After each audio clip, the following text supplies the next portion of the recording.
مسیح کے زندہ اور جلالی نام میں سب کو سلام۔ خدا کا شکر کرتے ہیں، باپ جی کی تعریف کرتے ہیں، اور آپ سب کو روزوں کے ایام مبارک ہوں۔ اور روزہ کیا ہے؟ روزہ وہ ہے جو اپنی جان، اپنی روح، اپنے جسم کی خاطر کچھ مدت کے ارادے کے ساتھ روزہ رکھتے ہیں، کھانا پینا چھوڑ کر خداوند کی طرف رجوع لاتے ہیں، تاکہ ہمارے گناہ مٹ جائیں اور تاکہ ہم ہمیشہ کی زندگی پائیں۔ ہاللیلویا۔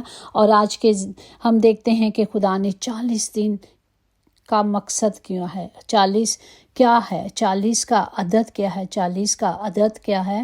40 کا عدد امتحان، آزمائش، تبدیلی اور تیاری ہے، جو یسوع کی صلیبی تیاری تھی۔ آج کے زندہ کلام کو ہم دیکھیں گے، جو متی کی انجیل اس کا 4 باب اس کی 2 آیات میں یوں لکھا ہے، اور 40 دن اور 40 رات فاقہ کر کر آخر کو اسے بھوک لگی۔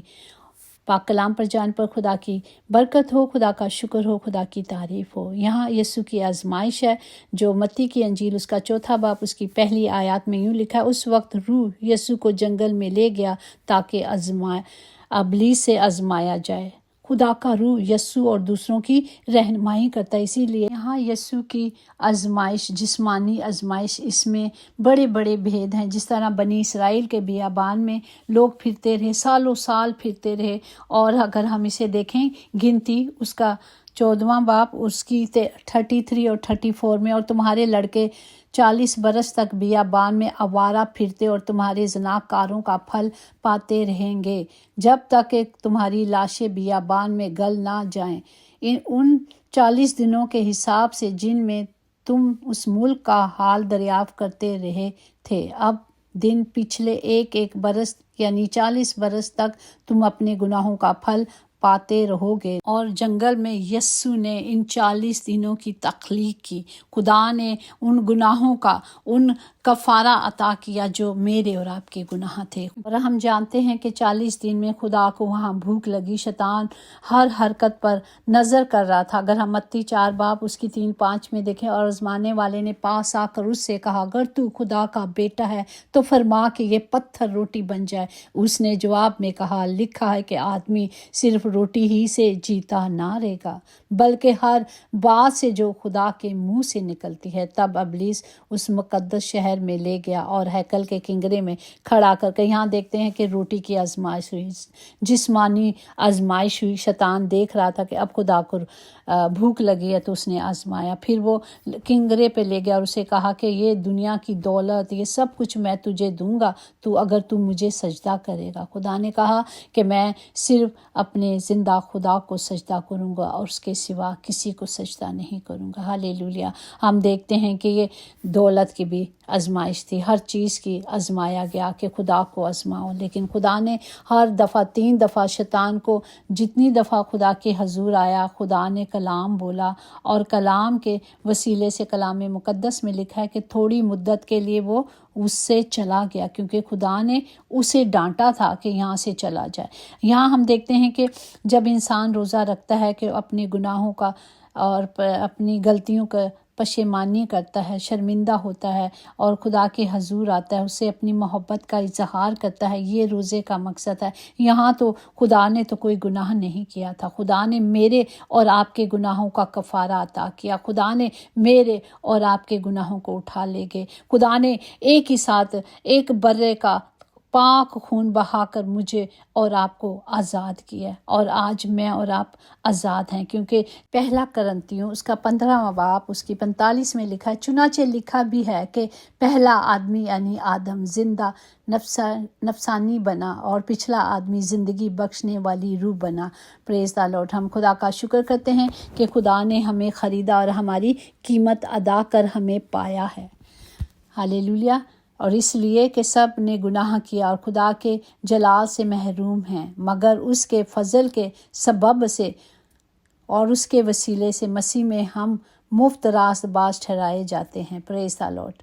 ہم خداوند کے بیٹے بیٹیاں ہونے کا ہم دیکھتے ہیں کہ خدا نے جو 40 دن کفارہ عطا کیا، اس سے ہمیں زندگی حاصل کی۔ خدا نے ایک ہی دفعہ ہمیں اپنے پاک لہو سے ہمیں خریدا، ہماری قیمت ادا کی، اور ایک کم 40 کوڑے جو بدن پہ لگائے گئے تھے وہ بڑی بیماریوں کے تھے، وہ انہوں نے ہمیں ہر بیماری سے بھی آزاد کیا تاکہ ہمارے جسم کو کبھی درد نہ ہو۔ انہوں نے اپنے جسم کو اسی لیے توڑا تاکہ ہم ہمیشہ کی اور ابدی زندگی پائے، اور ابدی زندگی دینے کے لیے اپنا پاک خون بہایا۔ ہمیں خدا نے ہر طرح سے آزاد کیا ہے، صحت کے لیے شفا، وہ خود کہتا ہے میں تیرا شافی ہوں اور میں ہی شفا دوں گا۔ زندگی، جو ابدی زندگی دینے کا خدا نے ہمارے ساتھ عہد باندھا ہے، امید دی ہے، ہماری آس، ہماری امید ہمارا خدا ہے۔ پھر اس نے ہمیں غربت سے بھی نکالا، اس نے کہا تم شاہی خاندان کا فرقہ ہو۔ اسی طرح اگر ہم مکاشوہ دیکھیں کہ کس طرح خدا نے ہم سب کو وہاں سے آزاد کیا، مکاشوہ 5واں باب اس کی اگر 4 آیات اور ہم 9-10 میں دیکھیں، اور میں اس بات پر زار زار رونے لگا کہ کوئی اس کتاب کو کھولنے یا اس پر نظر کرنے کے لائق نہ نکلا، اور وہ یہ نیا گیت گانے لگے کہ تو ہی اس کتاب کو لینے اور اس کی مہریں کھولنے کے لائق ہے، کیونکہ تو نے ذبح ہو کر اپنے خون سے ہر ایک قبیلہ، ہر زبان، ہر امت اور ہر قوم میں سے خدا کے واسطے لوگوں کو خرید لیا، اور اس کو ہمارے خدا کے لیے ایک بادشاہ اور کاہن بنا دیا، اور وہ زمین پر بادشاہی کرتے ہیں۔ ہاللیلویا! یہ جو رحمتیں ہیں، برکات ہیں، جو سب کچھ ہے، یہ خدا کے ہی وسیلے سے ہم تک پہنچی ہیں۔ ہاللیلویا! ہمیں صرف اس خدا کا شکر ادا کرتا رہنا چاہیے جس نے ہمیں یہ ساری نعمتیں دی ہیں۔ اور اسی طرح آج کا کلام ہمیں یہ سکھاتا ہے کہ ہم نے صرف اپنے خدا پر توکل کرنی ہے۔ خدا نے جو ہمیں آزاد رکھا ہے، ہمیں غلامی میں دوبارہ نہیں جانا، دوبارہ غلامی میں نہیں جانا، بلکہ ہمیں آزاد رکھنے کے لیے بار بار یہ بات ہے کہ آزاد رکھنے کے لیے ہمیں ان گناہوں سے، ان غلطیوں سے جو خدا ہمارے باپ دادوں نے یا ہم نے کی تھی، ہمارے خدا نے کفارہ عطا کر دیا ہے، اور اب ہم ان گناہوں کا حصہ نہیں ہیں، بلکہ ہم شاہی خاندان کا حصہ ہیں جو خدا نے ہمارے لیے ایک فضل کا تخت بنایا، اس تخت کے حصے دار ہیں۔ شرط یہی ہے کہ ہم ایمان میں چلیں، کلام کے مطابق چلیں، کلام کو لیں اور کلام کی مرضی کو پورا کریں یسوع کے نام سے۔ اب خدا کا فضل، خدا کی رحمت اور اس کی برکات ہر ایک کے ساتھ اب سے لے کر ہمیشہ تک ہوتی رہیں، آمین۔ یقیناً بھلائی اور رحمت عمر بھر ہم سب کے ساتھ رہے گی، اور ہم ہمیشہ اپنے خدا کے گھر میں سکونت کریں گے، آمین۔ God bless you all.